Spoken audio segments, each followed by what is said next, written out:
and sit in these majalis and sessions and we cry for Imam Hussein. Why do we follow for Imam Ali and the way he prayed, the way he talked, the way he recited dua and everything else? That's the main question that we have to ask ourselves and think about it. And believe me, if we don't find the answers to these questions, sooner or later there will be a time where people will start to brainwash us because we don't know the answer to our own questions. If we don't know the answer, we won't be able to defend ourselves, right? Your knowledge, we have so many ahadith, so many hadith, so many stories from prophets, from all the prophets, especially our own prophet, from the Ahlul Bayt, that says, make sure you gain and seek knowledge.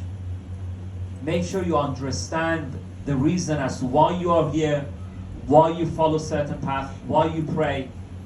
Make sure you seek knowledge, seek ilm.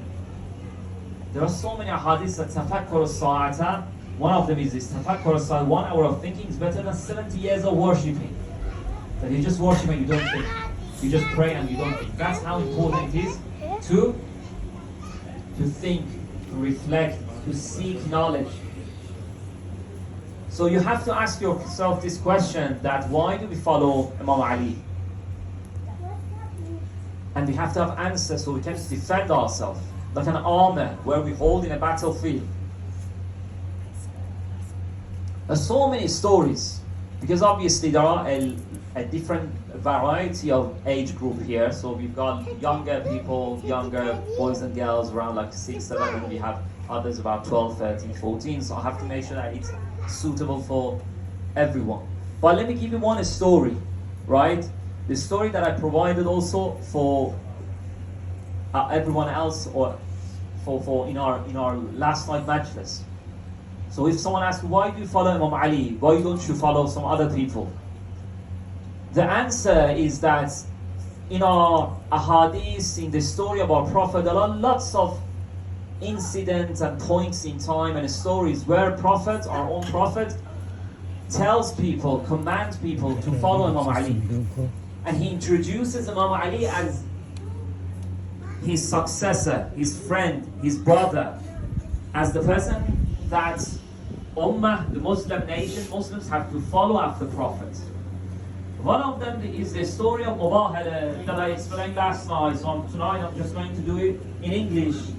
Pay careful attention. Last year of the life of Prophet, the Christians of the city of Najran come to Rasulullah, come to Prophet, and say they start making fun of Islam. They say we don't believe in Islam. Rasulullah writes them a letter and invites them to Islam. So they say, no, we don't believe in Islam. We believe that Jesus is Son of God. Jesus is not Prophet of God. And they start to make fun of Islam and make fun of Rasulullah. And Rasulullah explains everything with proof.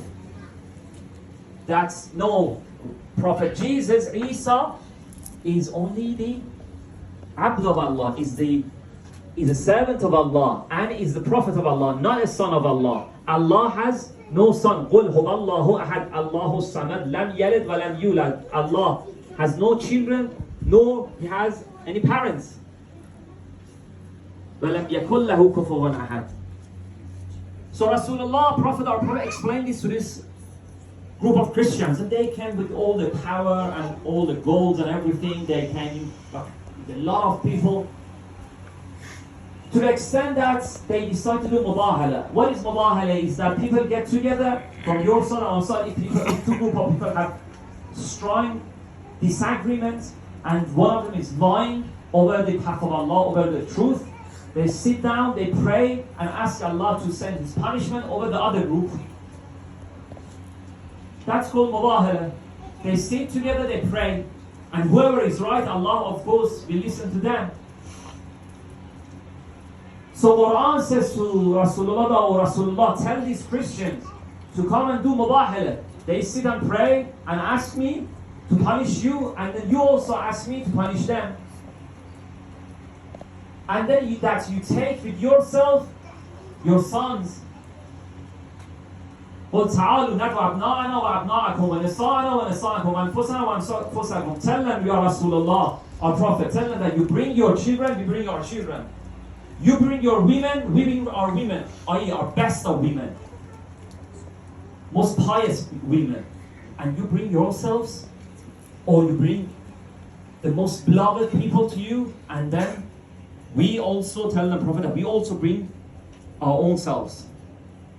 So question, who Rasulullah, Prophet, takes as his children, as the sons and children of his ummah, the fruit of his ummah? There were lots of different children for different Sahaba. Rasulullah, Prophet, takes Imam Hassan and Imam Hussein. Who does Rasulullah takes as the women of his ummah, women of his nation? He had his own wives, Aisha, Hafsa, other people, but he only takes Fatima al-Zahra as the women, as the best women of his ummah. And then who does he take as his self, as his beloved, as his ruh, his soul? Which Sahaba? Umar, Abu Bakr, Uthman, Salman, Abu Zahu. He takes only Imam Ali. He takes Imam Ali as himself, as his own soul and ruh, showing that on the last day and last year of my life, I am introducing to you all people my ruh, my soul. That is Imam Ali. That's only one of the stories. One of the stories that clearly shows that Imam Ali was the soul, was the most beloved of Rasulullah, as the one that Rasulullah, Prophet, has most trust in. So why do we follow Imam Ali? Because Rasulullah introduced Imam Ali as himself, as his soul, and his brother, and his wasi, and his successor. That's only one of the stories. Inshallah, in the future, I want to give you more stories. So when you go to school, wherever place of work, you have this in mind. That you have this knowledge to defend yourself, inshallah. Time is short, so we have to finish here, inshallah. We carry on. Let's tomorrow and other nights come earlier, everyone, brothers and sisters, so we can start our majlis earlier, inshallah, with the salawat ala Muhammad wa ala Muhammad.